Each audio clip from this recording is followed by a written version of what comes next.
اچھا آصف صاحب، یہ جو ادارے ہیں انوائرمنٹ کو لے کر بنے ہیں، میں آپ کی بڑی میں چاہوں گا کہ آپ بالکل سچا سچا جو ہے وہ عام آدمی کے سامنے بات کریں اور مخلص ہو کے کہ کیا وہ اپنے ادارے جو ہیں وہ پراپر طریقے سے کام کرتے دکھائی دے رہے ہیں آپ کو، اپ ٹو ڈیٹس ہیں، چیزوں کو اس طرح مینج کر رہے ہیں، مسئلے کو سمجھ رہے ہیں، اس کی سنجیدگی، اس کی نوعیت کو؟ نہیں، میں سمجھتا ہوں اس میں جو اداروں کا تعلق ہے وہ پلاننگ کا بہت بڑا فقدان ہے. ہمارے ہاں ٹائمنگ کو فالو نہیں کیا جاتا کہ پہلے ہم یہ سوچ لیں کہ جی یہ ایونٹ آنے والا ہے تو ہم اپنے آپ کو تیار کر لیں. آپ یقین جانیے، میں جاپان میں نے دیکھا کہ سردیاں شروع ہونے سے پہلے وہ درختوں کو اس کے اوپر روپ باندھ کے تو ان کو سردیوں سے بچانے کی کوششیں کر رہے تھے. تو ہمارے ہاں جب سر پہ آ جاتی ہے تو پھر ہم کوشش کرتے ہیں کہ اس کو ڈیل کیا جائے. آصف شجاع صاحب، کیا کریں پھر ادارے؟ ای پی اے کام کر رہا ہے، دیگر ماہرین ہیں، ماحولیات کو لے کر فنڈز آتے ہیں جس کے اوپر کام ہو رہا ہوتا ہے، جی ہم کام کریں کلائمیٹ کے اوپر، ایک بڑا پیسہ لگ رہا ہوتا ہے، مگر پھر عوام کو تو فائدہ نہیں مل رہا اس طرح. اور آپ جس طرح کہہ رہے ہیں کہ جی پلاننگ کا بڑا فقدان ہے، تو پھر ذمہ دار کون ہے اور ذمہ داری کس کو ادا کرنی ہے تاکہ شہریوں کے جو مسائل ہیں، ادھر بسنے والے لوگوں کے مسائل ہیں، وہ حل ہو سکے؟ اس میں سمجھتا ہوں کہ منسٹر صاحب اور سیکرٹری صاحبان کا بہت بڑا دخل ہوتا ہے دفتروں کے اندر. اب میرا بھی کوئی 30 سال کا ایکسپیرینس ہے. آپ یقین جانیں اگر آپ ان کو کام پر نہ لگائیں لوگوں کو تو 70 سے 80% جو دن کا یوزفل ٹائم ہوتا ہے وہ ضائع کر دیتے ہیں اخباریں پڑھنے میں، چائے پینے میں. تو ہمیں چاہیے کہ ہمارے جو افسران ہیں وہ ان سے کام لیں، ان کو ڈائریکشن دیں. اور آپ سمجھتے ہیں کہ وہ ڈائریکشنز نہیں مل رہی ہیں؟ آپ سمجھتے ہیں کہ بڑے بڑے اس طرح کے جس طرح کے جو مسائل ہیں کلائمیٹ کو لے کر، اس کے اوپر جو ہے وہ پہلے سے حکمت عملی بنانی چاہیے، مگر وہ نہیں بناتے ادارے، جس کی وجہ سے عوام کو فیس کرنا پڑتا ہے؟ یہ آپ کی ایکسپرٹ اوپینین ہے. جی آپ دیکھیے، بعض ایسے ڈپارٹمنٹ ہیں جہاں پہ منسٹر بھی اور سیکرٹری بہت زیادہ ایکٹیو ہیں اور انہوں نے پروگریس دکھائی ہے بعض چیزوں میں. تو ہمیں چاہیے ماحولیات میں بھی اور باقی چیزوں میں بھی ہمیں ایکٹیولی کام کرنا چاہیے. میں گواہ ہوں اس چیز کا کہ جب آصف علی زرداری صاحب صدر پاکستان ہمارے چیئرپرسن تھے تو انہوں نے بہت زیادہ کام کیا تھا ماحولیات کے معاملے میں اور کارپوریٹ سیکٹر کو کہا تھا کہ آپ درخت لگائیں. مگر کارپوریٹ سیکٹر اور اس طرح کے آرگنائزیشنز اور بہت بڑے لیول پہ کلائمیٹ کے اوپر فنڈز لیتے ہیں، مگر آپ سمجھتے ہیں کہ اس کے اوپر کام اس طرح ہو رہا ہے؟ نہیں سر، ابھی تو نہیں ہو رہا. یہ کارپوریٹ ریسپانسبلٹی بنانا چاہیے ایز اے پالیسی اور یہ ان کو مجبور کیا جائے کہ جی آپ اس میں کریں. بعض ایسے ادارے ہیں جو واقعی فارسٹری میں حصہ لے رہے ہیں اور وہ آ رہے ہیں. آپ کے یہاں میرا خیال ہے سب سے بڑی مثال مین گروپس کی ہے. یہاں بہت کام ہوا ہے. پاکستان کے کچھ پرائیویٹ اداروں نے بھی اس میں بڑھ چڑھ کر حصہ لیا ہے. تو اسی طرح شہروں کے اندر جو ہے درخت کا وہ بھی ڈائریکشن دے کر، کراچی تو بھرا پڑا ہے بزنس مین سے اور میرا خیال ہے اگر سنسیئرلی کام کیا جائے تو وہ اس میں کنٹریبیوٹ کرنے کو تیار ہوں گے. اچھا آصف صاحب، ہم یہ بھی جاننا چاہیں گے کیونکہ ایک ڈیبیٹ کا حصہ تو یہ بھی رہتا ہے نا کہ جی کون سا درخت لگائیں، کون سا نہیں لگائیں، کیونکہ ہم یہ دیکھ رہے ہوتے ہیں کہ جی ابھی پتہ چلا کہ جی غیر ملکی کچھ پودے آئے ہیں جو لگانا شروع تھے وہی لگانا شروع کر دیے.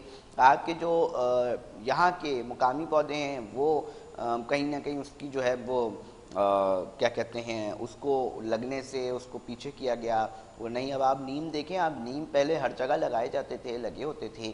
اب کونوکارپس اور بہت سارے ایسے درخت ہیں جس سے لاکھ درجے اچھے نیم کے درخت ہیں. آپ کیا کہیں گے اس کے اوپر؟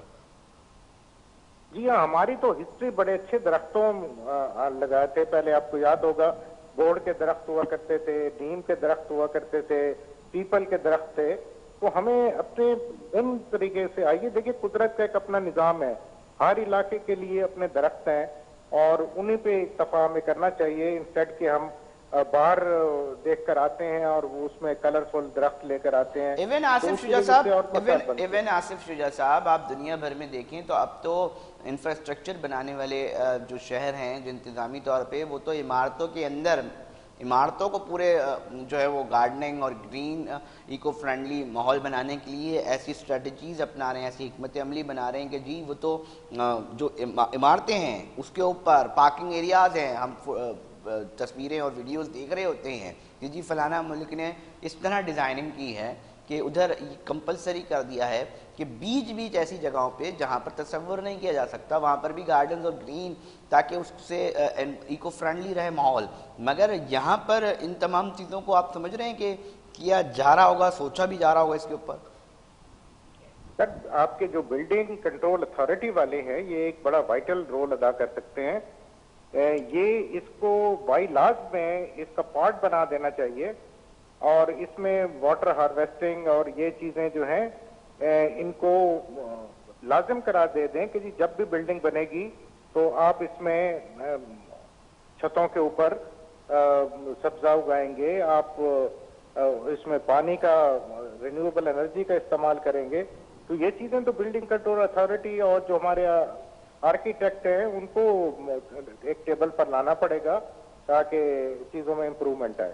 آصف چوجا صاحب، آخری سوال میں یہ جاننا چاہ رہا ہوں کہ مستقبل قریب یا مستقبل دور میں جو ہے وہ آپ کیا سمجھتے ہیں، صورتحال کیسی دیکھ رہے ہیں؟ بالخصوص کراچی کی معاشی ہب ہے اور کلائمیٹ کو لے کر ان تمام چیزوں کو لے کر آپ 25 سال بعد کیا شکل آپ دیکھ رہے ہیں مستقبل میں؟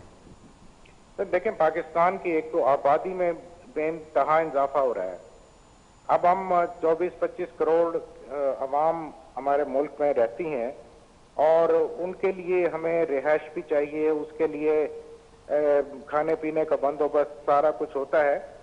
ہمیں یہ لوگوں میں اویئرنیس پیدا کرنی پڑے گی کہ بھئی جہاں رہنا ہے آپ نے اپنے ماحول کو بھی ٹھیک کر کے رکھنا ہے، اور یہ کام جو ہے ہمارے ادارے جو ہیں ان کو کرنا چاہیے۔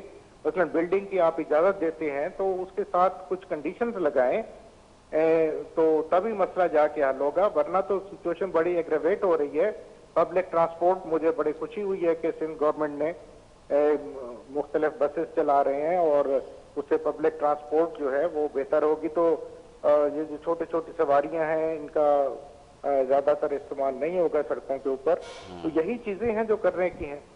بہت شکریہ آصف چوجا صاحب، ماہر ماحولیات اور سابق ڈی جی ای پی اے تھے اور ہم سے گفتگو فرما رہے تھے اور ہم کوشش کر رہے تھے کہ جی کیسے چھٹکارا پایا جائے، یہ مسئلہ ہے، اس مسئلے کا حل کیا ہے اور کیا ادارے جو ہیں اس طرح کام کر رہے ہیں۔ تو آخری کومنٹ تھوڑا تکلیف دہ تھا، آصف چوجا صاحب فرماتے ہیں کہ جی مجھے نہیں لگتا، اور پلاننگ کا فقدان ہے، انہوں نے اپنا موقف جو ہے ناظرین یہ پیش کیا۔ تاہم وقت ہوا ہے ایک بریک کا، بریک پہ جا رہے ہیں، پھر ایسوسی ایشنز ہیں ڈیری فارمرز کو احتجاج پہ جانے کا فیصلہ کر رہی ہیں، اس کے اوپر بات کریں گے۔